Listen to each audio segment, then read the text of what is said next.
Hello!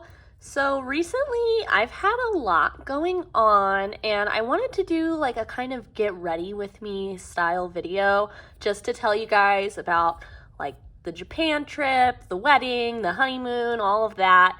But I didn't want to do like a get ready with me like in the classic sense. So instead I thought I would try doing like a build a palette with me kind of video. So I'm going to be building a little 12 pan today, and I think I'm going to theme it around like some of the prominent colors that I saw on my vacations. And while I build it, instead of talking about it, I'm just going to tell you guys about what's been going on. So if you want to sit here, watch me build a palette and hear about some of the stuff I've been up to, then go ahead and just keep on watching and subscribe.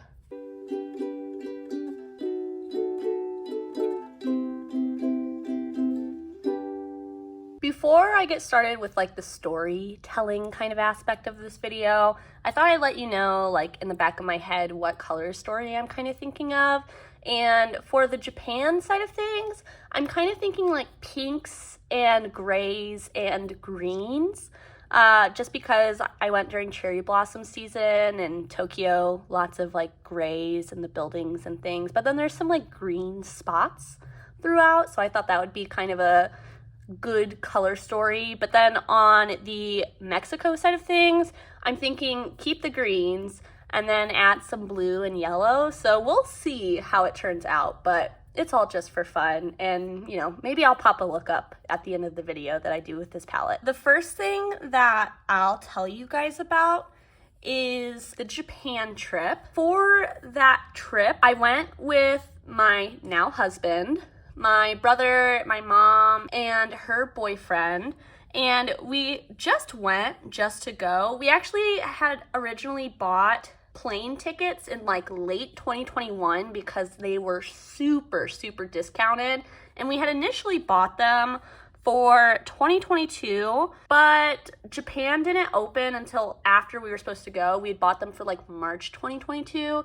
so then we pushed the trip back until March 2023, which is when we went. We actually ended up going in April, and it was amazing. We spent the majority of the time in Tokyo, and we were only there for a week, but honestly, I feel like we could have stayed longer than that because there's just so much to do. I guess I'll just go ahead though and tell you about a few of like my favorite things that we did while we were there. We kind of got there at the tail end of the cherry blossom season, so it wasn't like fully cherry blossoms everywhere you look, but we did get a few good ones. I will include pictures as I'm talking about stuff, but I kind of have to be choosy because I want to make sure I'm like keeping my family's anonymity. One thing that me and my husband did though while we were on the trip is we went to an onsen, which if you don't know is a Japanese like bathhouse, and it's built on a typical Japanese like hot spring. So there's hot springs all over the country. The one thing about it though is that you have to go naked, which as an American is kind of a strange concept because I feel like nudity in the US is viewed very differently than it is in Japan. And so I knew for sure like I wanted to go and do it, but my husband the whole time was like, oh, I don't know, like, and then up until the very last minute he wasn't sure if he was gonna go, but he decided to, and I'm really glad we did because it ended up being one of our favorite parts of the trip, like both of us. I thought it was gonna be awkward and like I was gonna feel uncomfortable, but I totally didn't, and it was just so serene. It was amazing too because it was in the middle of Tokyo, but you would never know because like the scenery of it was just completely like natural looking. Like you couldn't see any skyscrapers or anything. It was crazy. Once you're in there though, there's like a lot of different kind of activities, I guess you could say, or at least the one that we went to. There was a swimsuit area, so if you didn't want to go into like the hot spring, you could just go in the swimsuit area, which was co-ed. but the actual like naked hot springs were separate by gender. And from what my husband described and like my experience, it sounds like they had the same exact things in both sections.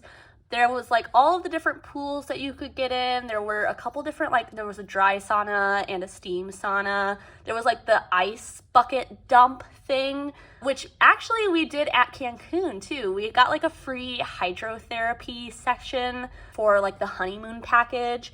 And we did like that hydrotherapy, and a lot of it was really similar to the Japan onsen. So I thought that was kind of cool. But I'm getting ahead of myself. Let's keep talking about Japan before we move on to Cancun. Overall, I think it was just a cool experience because I had never experienced something like it. And it seems like I did a lot of research before we went to Japan about, you know, like what to do and what people suggest. And it came up in like every article that I read. And I have seen it. Like I'm a big anime fan. I like a lot of like the shonens, you know, Naruto is my fave, which will come in later on. But it's in a lot of anime too, and it feels like it's a part of the culture in a really significant way. So I'm really glad that we got the chance to experience it and participate in like traditional Japanese culture in that way. Another one of my favorite parts of that trip was going to Awaji Island. There is I would say it's like a theme park. I think that's how it's described, as maybe like an amusement park, but it's not an amusement park in like the way that you think of in the US, you know, like Disney World or Cedar Point or Six Flags or anything like that. It's more like there are activities in each section, and each section is themed around a different property. Like there was the two sections that we went to were the Naruto section and then the Dragon Quest Island section, which is a video game, if you don't know. My brother is very into it. But then there are other anime and like popular character sections. Like there's a Crayon Shin-chan section, there is like a Hello Kitty section, Godzilla, all that type of stuff. But all of the sections were really well themed, and it wasn't like amusement park rides like you would normally think of, like roller coasters or things like that. The Naruto section was like all like kind of puzzle based, which was really fun. So one of the things that we did was like this obstacle course, and it was really cool because you had to do the different hand signs and figure out like which hand signs you had to do to get past each section, because the doors were locked and they would unlock when you did like the specific hand sign. And it was very, very cool. And then there was another section of the park where it was like puzzle where you had to figure out all of like these different clues and get the correct answers, and they had like a scroll for you to fill out, and you basically had to like shade over whichever one was the right answer to each section of the puzzle, and then at the end someone would check your answers, and then, you know, you got your prize, which I won't spoil in case you do end up going someday. But that was really fun. We did also like get an extra puzzle, but we were kind of time restricted, and so we didn't end up doing like getting all the way through the third one, because I'll tell you, they were really hard. Like they were hard puzzles. They were not like made for kids or anything like that. Like I feel like they were hard at least. But then it was really cool because within like the themed Naruto section, there was like the ramen shop, you know, and it was all like cool. Like there were character cutouts and stuff. And if you don't know, I am in love with Kakashi. I know, but I am, and my husband knows it too. And so it was cool to like get to see like life-size cutout, take my picture with Kakashi. You know how it goes. And I will say though, I was kind of surprised at how small the merch shop was, like within the Naruto section.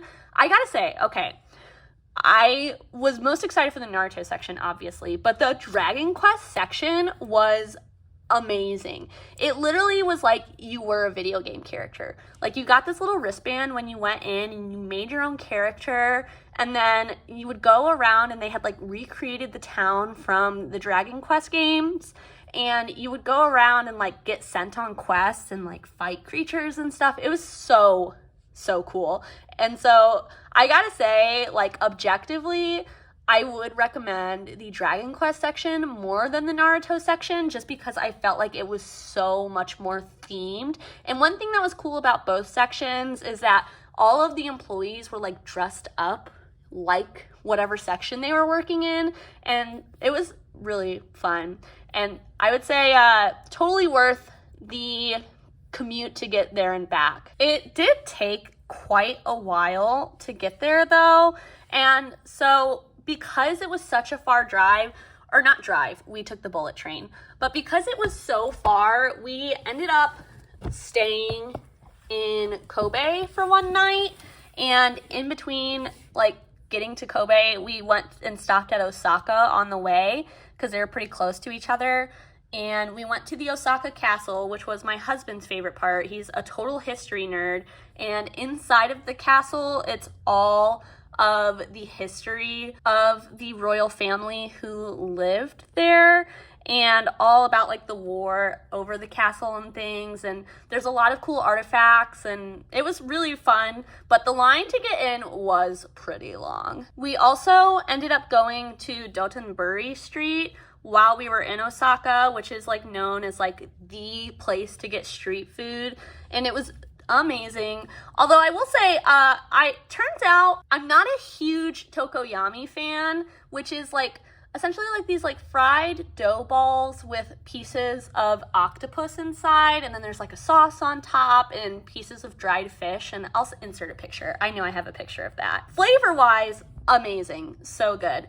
Texture-wise, the octopus is a little chewy, and I knew octopus wasn't my favorite texture, and so because of that, it wasn't like my favorite out of the street foods that we tried, but the flavor is good, and if you can handle a chewier texture, I bet you would like it.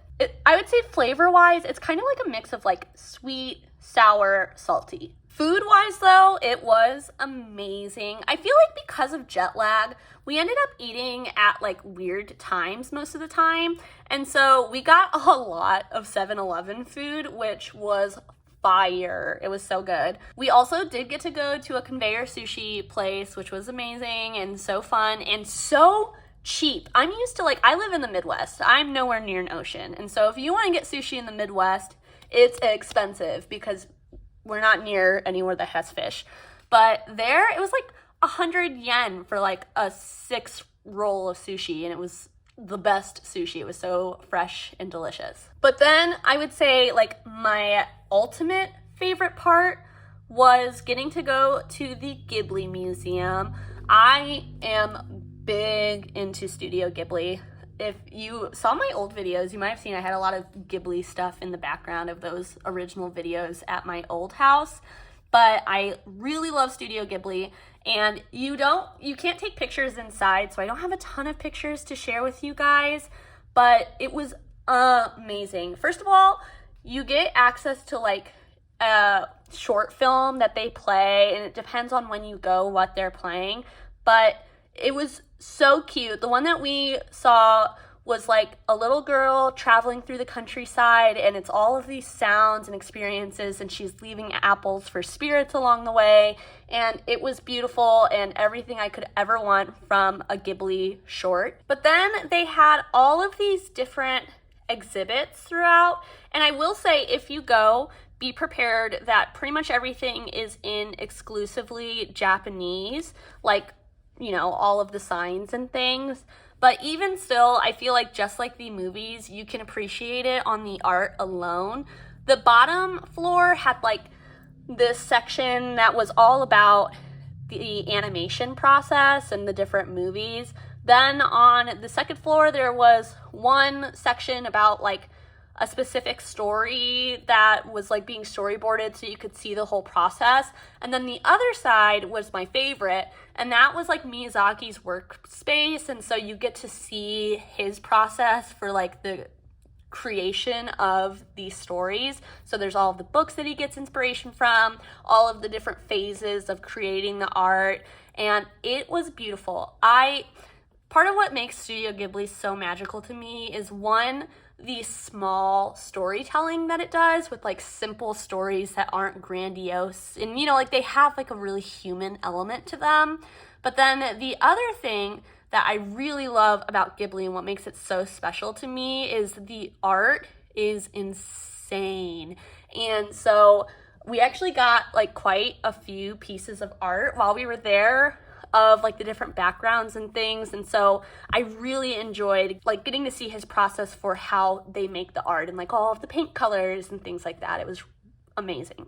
And even though you can't like take pictures inside, in the gift shop area, well, they had like two gift shops. They had one with like more merch type of stuff, and then they had a bookstore, and one of the books in the bookstore was this picture, like, well, I'll just grab it. I literally have it. I can show it to you. Okay, this is a total tangent, but basically it's got like pictures of what's in the museum, and I thought it was really cool. It's all in Japanese, so there's that.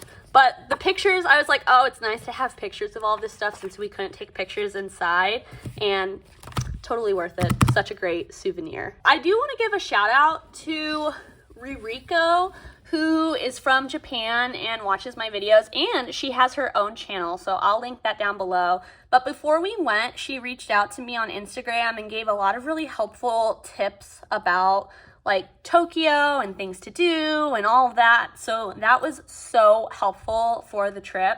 And then it also was really nice because my brother has been learning Japanese and is pretty decent at it. And so it was nice to have him there as kind of a guide too. If you don't know though, I am a travel fiend. I'm like one of those people, and I try to make a point to go places. And if you're like, oh my gosh, I wish, like it's so expensive to travel, I feel you. I am a hostel type of girl. I am like a travel cheap. And I do want to shout out the website Scott's Cheap Flights if you don't know about it. I am subscribed to like get emails. I'm not like a paid member, but I get emails about flight discounts, and that's how I found out about the cheap Japan flights. And so we were able to go for like $500 round trip, which was awesome. And I'll link that website down below if you're a travel person, but also don't want to spend like a ton of money on flights and stuff. Which, don't get me wrong, $500 on a flight is still really expensive, but it's definitely not like normal round trip flights to Japan from the Midwest type of prices. Now though, I guess I'll go ahead and move on to telling you a little bit about the wedding. So, got married in early May. Also, in case you're curious, here are my two rings together. But the wedding, I had mentioned this before. I did like a video, a Q&A kind of video for my 500 subscriber giveaway. And in that, I kind of mentioned like the vibe was dollar store chic. And it was dollar store chic through and through. I'll put up some of the decorations and stuff. I was really fortunate because I have friends who have gotten married already, and they gave us pretty much all of our decorations. And then what we didn't get from friends, I literally like got from the dollar store.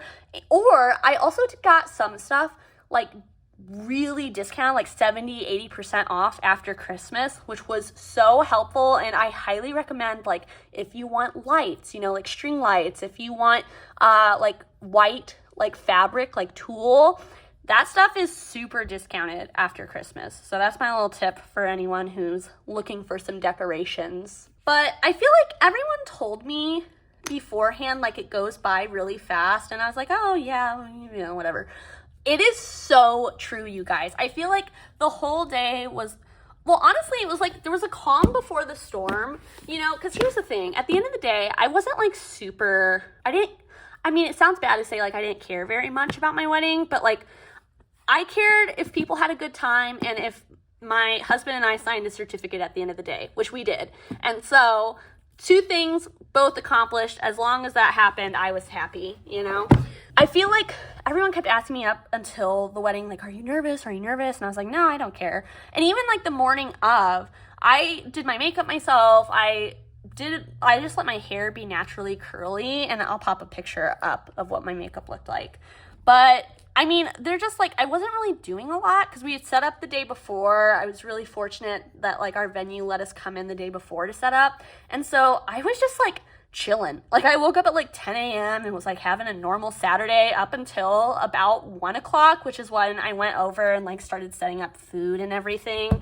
And so all that to say, I kind of felt like I was just like sitting there like twiddling my thumbs, waiting for something to happen. And then all of a sudden it was like done. And I was like, wow, that really went by fast. I told my husband, I was like, I feel like I talked to everyone, but also no one, you know, because I didn't really get to talk really to anyone. It was just like a hi, hello. And I wish I could have talked to people more. Like that was the one thing that kind of sucked about it, was just how quickly it went by. And, you know, we had about 100 people.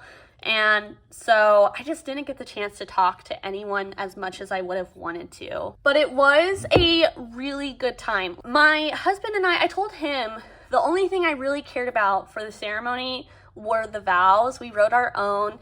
And so he did a video on my channel. I'm not sure if you could tell, but he's a quiet guy.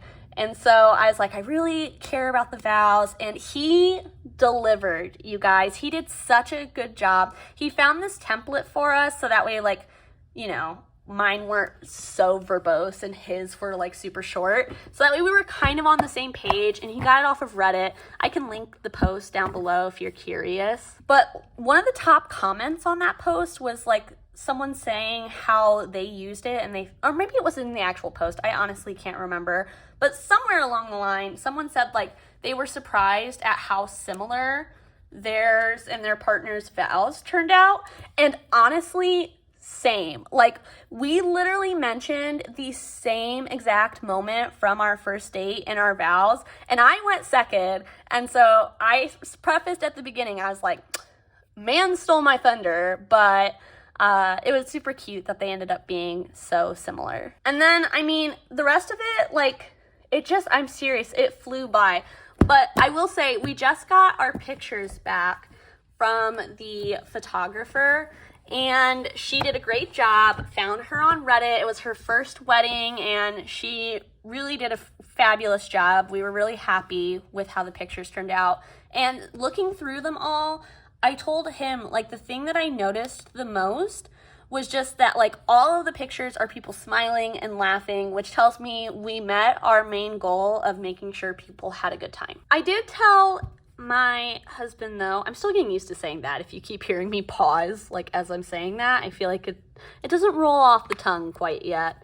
But I told him that the one thing I wish we would have done differently with the wedding was I wish we would have gone from table to table right at the beginning and taken pictures with every guest before we got too busy with like all of the other stuff like meet and greet and stuff like that, because I have pictures of everyone, like candid pictures, but I don't have pictures of like me and him with everyone, which I totally wish we did. And so if I could go back, that is like one thing that I would change.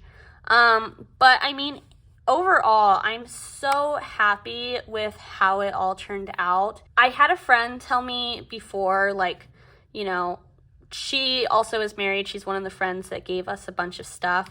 And she said that the point of getting married when you've been together for so long isn't like, it's not super exciting to get married, because in reality, day to day, nothing really changes. But what's awesome is getting to have all of your people in one place. And I have to totally agree. Like, it was awesome to have all of our family, all of our friends, all of these people that we tell these other people about, like, all get to meet each other. It was awesome. And I'm so happy that it turned out the way it did, and that we didn't have to break the bank doing it. All right, I feel like I need to reorganize this and think of it as like 6 and 6, because I'm getting too confused, and I want to have it split evenly between like Japan colors and Cancun colors, which I mean, I guess leads us into Cancun. So we did our honeymoon in Cancun. It felt kind of fitting to go there because we had done our first trip together to Cancun. And so it was nice to kind of like bring it full circle. And it was nice to do a couples only resort this time, spend a lot of time around kids. And so it was nice to not have any kids for a couple days and just completely like chill out. And I feel like because we completely chilled out, there honestly isn't like a ton to talk about with the honeymoon. But I will say, if you haven't been to a resort, again, we are all about trying to make things as affordable as possible. And so I have found, like, when I was looking around trying to, you know, shop essentially for where we were going to go and what we were going to do for our honeymoon, the cheapest time that I was able to find was like around Black Friday-ish. Honestly, like that, like late November time, it felt like a lot of resorts were doing really good deals. Honestly, though, we were kind of surprised when we got there because, like I said, we went to a resort in 2019. My husband's parents had like a membership there, and so it was nice, like very discounted, which was awesome, and they let us go. But the resort that we went to that time had a lot of like Mexican citizens who were there on vacation. And so I feel like we were both kind of expecting that for this trip. But honestly, it was like 99% Americans. And my husband is a Spanish speaker.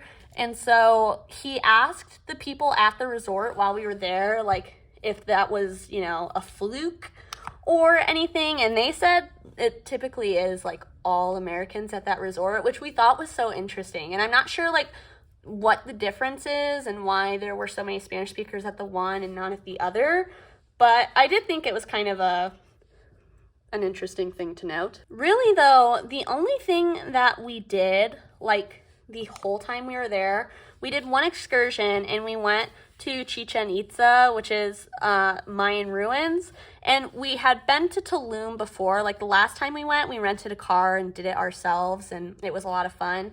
But this time we decided to go and do like an excursion through the resort, and it was a lot of fun. And I guess a fun story about it is that I was like texting my parents the whole time we were there, sending them pictures and stuff. And I sent pictures to my mom, and she was like, literally responded to my text with pictures of her and her boyfriend at the same place because they apparently did the same exact excursion that we did. We weren't at the same resort, but I don't know, somewhere along the line they like got to do the same excursion, and so I thought that was pretty funny that they ended up doing the same thing that we had done. Other than that though, it was just a lot of drinking, a lot of food. We ate a lot. And I'll tell you, the food was good, you guys. I'll pop some pictures up of the food, but it was a very, very good quality food. And the chilaquiles were delicious. I love chilaquiles, which is like a breakfast dish in Mexican culture. And the chilaquiles at this place were very good. Like they were still like crispy, you know, but like some parts were soggy, and I like that more than like when the whole thing is completely soggy. And so I was very happy with the chilaquiles specifically. All right, I know I said I wasn't going to talk about the palette, but I feel like I'm struggling because I want a brighter blue in here, but I do like the kind of blue-gray blue because I feel like it plays well off of the more gray tones, and I do want another like a grayish shimmer in there. And so I'm struggling. Should I make this a 15-pan palette? I might be overindulgent. Let me go grab a different palette. I actually don't know if I have a 15-pan palette, so we're going even more extra and we're gonna do an 18-pan palette. What else can I tell you? Oh, okay. I thought of another thing I can tell you about the resort. So the first night we were there, we happened to be there on like a night that they were doing a special menu at one of the restaurants. And it was for like Yucatan, like traditional Yucatan cuisine, which is like a region in Mexico.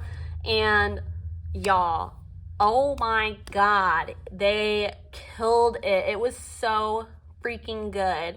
I was really happy that we just happened to be there on that night because the rest of the time it was a steakhouse. And I'll tell you what though, the steakhouse was also really good. I feel like for pretty much all of the restaurants, they had like, you know, small portion sizes, especially compared to the US, which overfeeds its population, you know, and I say that as someone who loves to be overfed.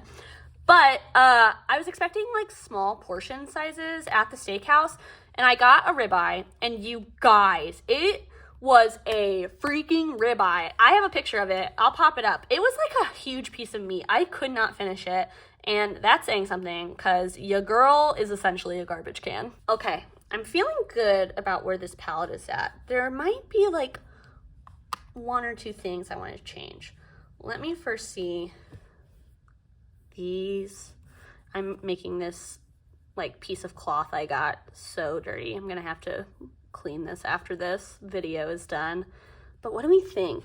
I said I wanted gray, and this one has a little touch of green. I still stand by that. This is the shades Tomback from Glam Shop that I have been loving. I can't stop pulling it out. And it does have like a touch of green, but then this one is Carving from Cleona, and it's definitely less gray, like, but there is something still muted about it, and this one's kind of got like a green and pink thing going on, so I'm like, maybe that ties with the other stuff better, but I don't know. Decisions. I wish you guys were here so that way you could tell me your opinion like right now. Okay, I feel like I've been reaching for Tomback a lot since I got it, and so maybe I'll leave it out and force myself to use other things. But I do feel like it goes so well with the golds and blues. No, I'm gonna stand by it. I'm gonna stand by it, because this shade, which is Atomic Division from Terra Moons, this one is blue and gold, and so it does the same thing. So I'm just gonna use this one, and I'm not gonna use this one for now.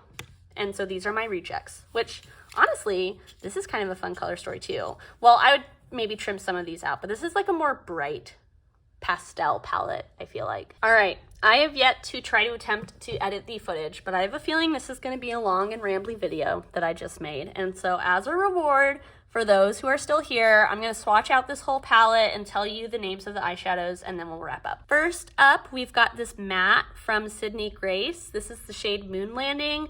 And I thought this was a good one because it's definitely a gray, but there's something kind of greenish about it, and so I thought it played well with some of those other greens. Next, we have the shade Venomous from Glam Shop, and I feel like I'm coming around to the idea that this one does have something multi-chromatic about it. If you've seen any of my other videos, you'll know I've been kind of trying to understand this shade, but I do feel like I kind of see gold and pink in it a little bit, and so that's why I thought it'd be a good fit for here. There's also something like almost blue maybe about it, or like more of a blue-green at least, so I thought it played well.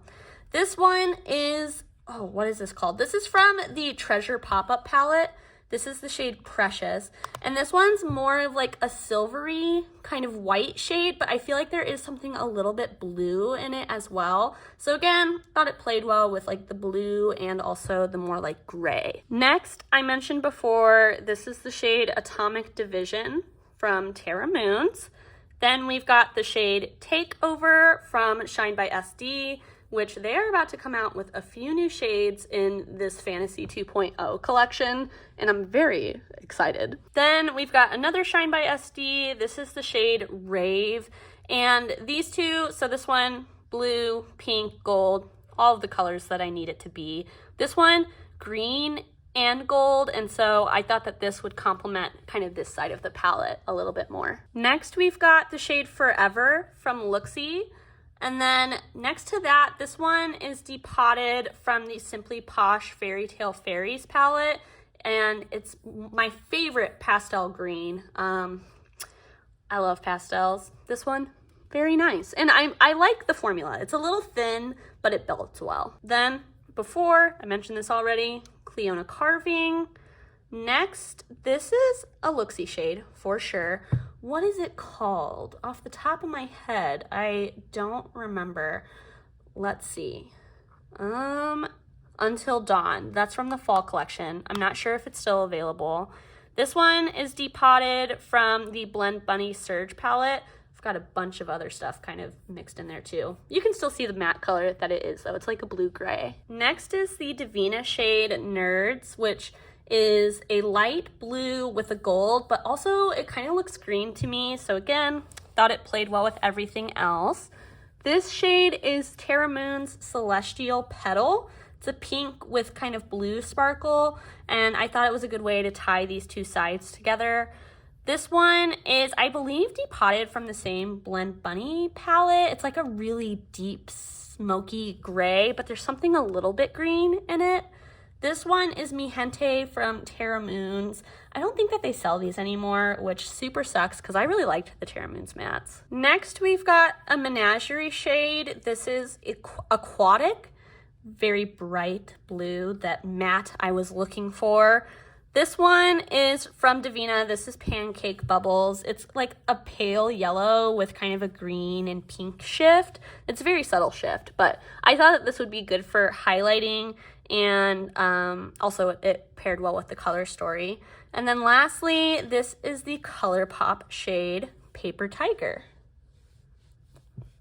All right, here's my best attempt to show my whole arm, and I didn't do my normal thing where I like organize the colors to make little quads and trios and things that I could work with, but honestly, I just feel like I've told you all the stuff I want to tell you, and also I know this video is going to be so long, so I'm just gonna let it be how it is, and I'll pop a look up if I'm able to get one done with this palette before I post this video. But all right, guys, I hope that you've enjoyed this very chatty build a palette with me video.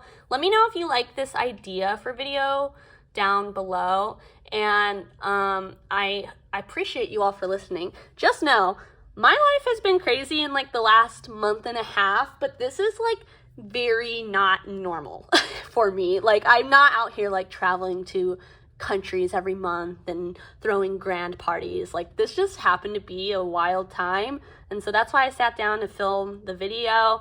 I hope you enjoyed hearing some of my stories about these big life events that have been going on, and just know I'm getting back to normal content and normal like 1 or 2 videos a week, so stay tuned for that. I've got some good I think they're good ideas that I've got coming up, and so make sure you're subscribed if you're not yet. And until I see you next time, I hope that you stay safe, stay healthy, stay happy. Bye!